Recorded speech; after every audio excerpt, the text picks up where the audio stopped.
Hey everybody, welcome to another Sorted Builds video. Today's Wednesday. You know, we put out videos every Wednesday and Sunday. Unfortunately, I don't have any progress content for you. It's raining outside. It's been raining for the past few days. The car was supposed to go to sandblast this week. May still happen later in the week, but you'll have to tune in to see if that happens. But I do have some good news. A lot of the products that I've ordered for the car have come in, and I want to share some of that stuff with you so you can see what my vision is on the car. And then I just want to share some of this stuff. It's exciting to me. It makes me feel good to see some of these things up against the car. And so maybe you'll get the same feeling and understanding of what we're doing. So I'm going to start here with, we recently got in a master cylinder. It's kind of boring, but I did have some custom pedal covers made. These are aluminum machine pedals, so they'll go on. We have our 5-lug conversion rear hubs. And then you saw our Porsche calipers. These are 964 calipers. So I got a lot of work to do to adapt these to the vehicle. Gonna have to make some brackets. This is gonna be our coolant lines going to the front radiator. Now that we're running the 1.8 turbo Audi motor, we're gonna need a radiator. And so we'll be running lines through the tunnel, which takes me to another point. I've really come to the decision that I was trying to save the original tunnel of the car, and I'm actually going to cut it out and build my own tunnel because I need to fit in 2 aluminum tubes, 1.5 inches. I got brake lines to go in there. I got a clutch master cylinder I need to go in there. I got clutch lines. I got fuel lines. And then heater hose lines and air conditioning lines because this car will have air conditioning. So the size of that tunnel is not going to accommodate it. So coming in the future, I'm going to cut that tunnel out and custom build my own tunnel. So like I said, that's our radiator hose. We got our dash 20 AN fittings. I'm going to have to weld these to the radiator, and then our fittings there. One thing I haven't talked about at all is this is our Fuel Tech computer. This is a FT450. This is what's going to run the engine electronics. But this will not be visible on the dash. I'm going to run, I already ordered some custom gauges. You'll have to stay tuned to see what those are. They look like the factory original gauges, but they'll allow me to have the coolant temp and some other things that are going to be needed for this car. And then here we have our 4-piece intercooler piping connectors. And so these have an O-ring in them, and this will be welded to the intercooler, and then the other side will be welded to the intercooler piping, and they go together like that. And then this sleeve goes over them. They're really a tight fit so you don't get boost leaks.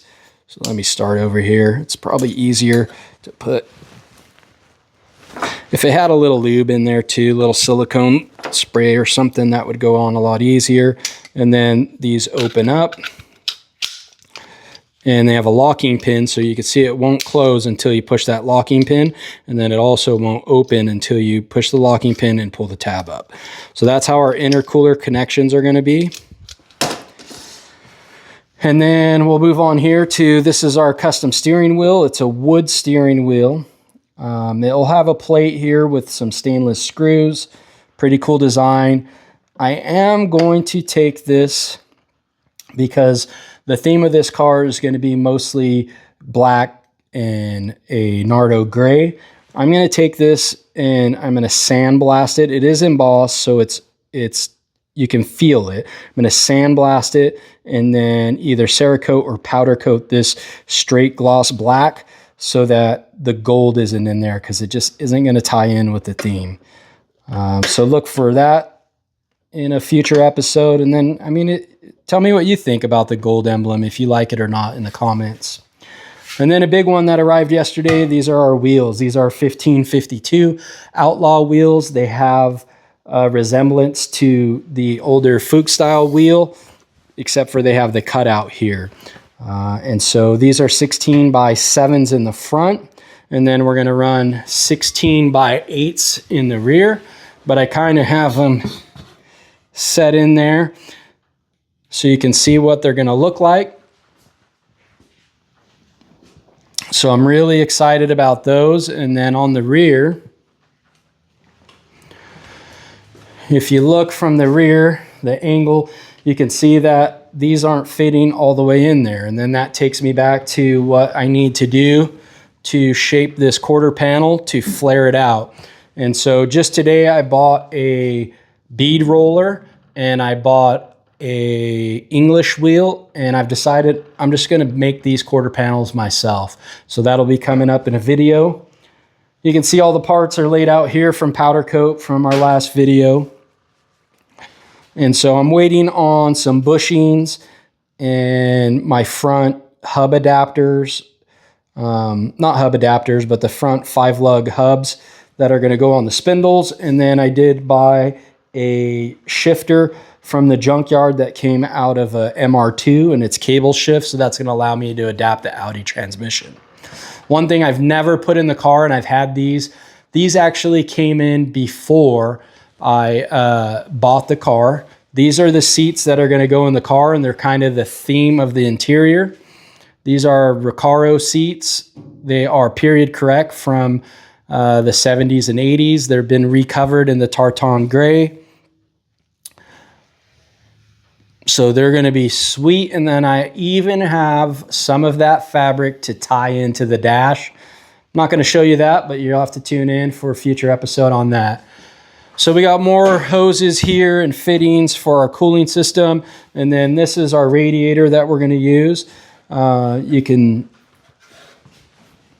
see that's out of a Toyota Celica, and that's going to fit in there perfect. And then we have our dual fan shroud that bolts right up to that. So we're going to run those coolant lines underneath the fuel tank, through the tunnel to the rear, and then tie those into the engine. Those are just some of the parts that I have for the car. I have a shelf over there full of boxes, and I have countless boxes that are on order that I'm waiting for, like suspension, which is a coilover setup for the rear, and cartridges for the front. Anyways, just lots of different things. Can't think off the top of my head, but parts are continuously flowing in. This is just a hiccup, me not making any progress on it. But as soon as we're able to get this thing sandblasted and I'm able to start welding sheet metal in and making more modifications, the videos are going to be coming out every Wednesday and Sunday with real content. But I also have a question for you guys. Let me know what you guys think of the format of the videos. I know it's been a lot of me telling you what I'm going to do and then just time-lapse feed. Let me know if you would like to see more videos that are concentrated on specific things that I'm doing that have no time-lapse, and it's me explaining what's going on. And who knows, maybe we'll get to a point when we have enough parts and progress is going fast enough where I'll be able to do daily uploads on those specific topics and things that we're doing. Last thing I'm going to say is I could really use your help. I'm trying to get to 1,000 subscribers. So if you could please click the subscribe button, give this video a thumbs up. And if you feel inclined, share it with your friends and show them the progress of the project. So anyways, that's all I got for today. Thanks for tuning in, and we'll have another video for you on Sunday.